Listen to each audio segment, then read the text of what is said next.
so maximum ল'ৰা ছোৱালী এটা বস্তু ভুল কৰে যে তোমাৰ বিবৰ্ধিতটো m টো কি বুলি ধৰে সিহঁতে কেতিয়াবা প্লাস ধৰে কেতিয়াবা নিগেটিভ ধৰে কেতিয়া ধৰে সিহঁতে পাহৰি যায় এতিয়া চোৱা তোমাৰ যে বিবৰ্ধিতটো পজিটিভ হ'ব নে নিগেটিভ হ'ব কাৰ ওপৰত ডিপেন্ড কৰে জানানে হেতু তোমাৰ ডিপেন্ড কৰে তোমাৰ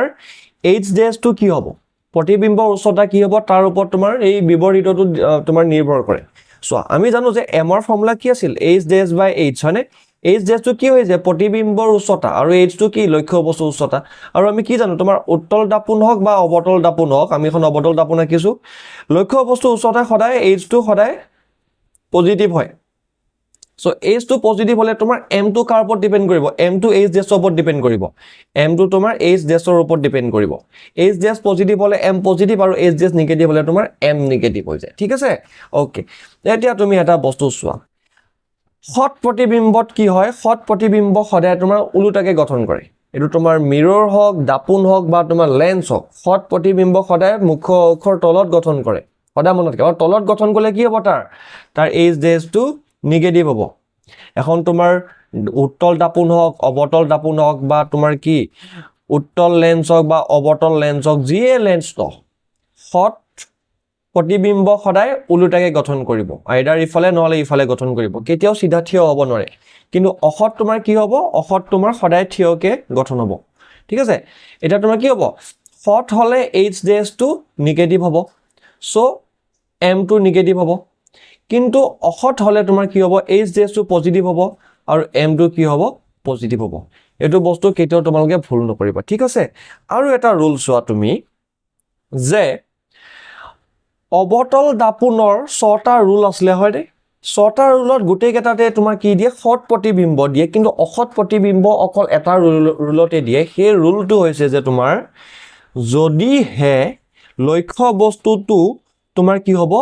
ফোকাস আৰু তোমাৰ মেৰুৰ মাজত থাকিব লক্ষ্য বস্তু যদি ফোকাস আৰু মেৰুৰ মাজত থাকে তেতিয়াহে তোমাৰ কি হ'ব বিবৰ্ধিত আমি কি পাম প্ৰতিবিম্ব পাম আৰু এটো কি হ'ব তোমাৰ অখত হ'ব সদায় মনত ৰাখিবা অবতল দাপোনৰ 6টা ৰুল আছিলে তাৰে 5টা ৰুলত তোমাৰ কি হয় তাৰে 5টা ৰুলত সদায় হট প্ৰতিবিম্ব দিয়ে আৰু গুটেই হট প্ৰতিবিম্বটা কি হয় তোমাৰ উলুটাকে গঠন কৰে এটা থাকে অসীমত এটা থাকিব কি তোমাৰ ভাঁজ কেন্দ্ৰৰ পিছত এটা তোমাৰ ভাঁজ কেন্দ্ৰ আৰু তোমাৰ কি ফোকাসৰ মাজত ঠিক আছে এইবোৰ বস্তু থাকে ঠিক আছে ওকে সো এতিয়া তোমাৰ কি হ'ব আমি জানো যে অবতল দাপোনৰ 5টা নিয়ম থাকে তাৰে এটা নিয়ম হৈছে এটো আৰু এটোতে কি দিয়ে তোমাৰ অখত প্ৰতিবিম্ব দিয়ে বাকি সবতেই হট প্ৰতিবিম্ব দিয়ে কিন্তু তোমাৰ কি হ'ব উত্তল দাপোনৰ নিয়ম দুটাই থাকে উত্তল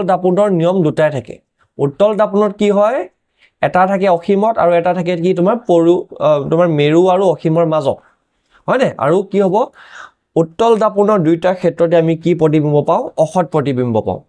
প্ৰতিবিম্ব পাওঁ এটো বস্তু সদায় মনত ৰাখিবা অখত প্ৰতিবিম্ব ঠিক আছে ওকে আৰু এটা বস্তু থাকি গল যে তোমাৰ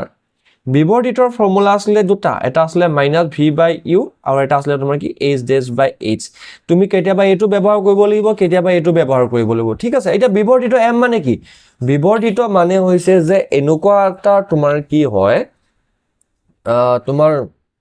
এনেকুৱা এটা প্ৰপাৰ্টি যিটোৱে তোমাৰ কি ক'ব যে প্ৰতিবিম্বটো কিমান গুণ সৰু বা কিমান গুণ ডাঙৰ ঠিক আছে যদি m টো তোমাৰ কি হ'ব m টো তোমাৰ 1 তকৈ যদি ডাঙৰ হয় m টো যদি 1 তকৈ ডাঙৰ হয় তেতিয়া আমি কি ক'ব পাৰিম যে প্ৰতিবিম্ব ডাঙৰ সো কিয় ডাঙৰ সো m ৰ ফৰ্মুলা কি h ডেশ বাই h হয়নে তো m টো 1 তকৈ ডাঙৰ মানে আমি কি ক'ব পাৰো h ডেশ টো ডাঙৰ আৰু h ডেশ টো কি লক্ষ্যৰ বস্তু উচ্চতা h টো কি হয় h ডেশ টো তোমাৰ প্ৰতিবিম্বৰ উচ্চতাটো ডাঙৰ হলে কি হ'ব প্ৰতিবিম্বটো ডাঙৰ হ'ব আৰু h টো কি লক্ষ্য বস্তু উচ্চতা সো m টো একতকৈ ডাঙৰ মানে কি h ডেশ টো ডাঙৰ মানে কি প্ৰতিবিম্বৰ উচ্চতা বেছি ঠিক আছে যদি m টো সৰু হয় m টো সাপোজ বোলে তোমাৰ 0.2 আহিল বা 0.3 আহিল তেতিয়া কি m টো সৰু মানে কি h ডেশ টো সৰু কাৰণ m সৰু হলে h ডেশ সৰু হ'ব m ডাঙৰ হলে h ডেশ তোমাৰ হেৰি হ'ব ডাঙৰ হ'ব m টো তোমাৰ h ডেশৰ ওপৰত ডিপেন্ড কৰে ঠিক আছে ওকে এতিয়া m টো সৰু মানে কি তোমাৰ h ডেশ সৰু h ডেশ কি আছিল প্ৰতিবিম্বৰ উচ্চতা তো প্ৰতিবিম্বৰ তো সৰু হয় তো সদায় m h ডেশৰ ওপৰত ডিপেন্ড কৰে এটো বস্তু কেতিয়াও নাপাহৰিবা তোমালোকে ঠিক আছে চ' ষ্টুডেণ্টছ আজিলৈ ইমানে আমি নেক্সট ক্লাছত ইয়াৰ পিছত টপিক ডিছকাছ কৰিম থেংক ইউ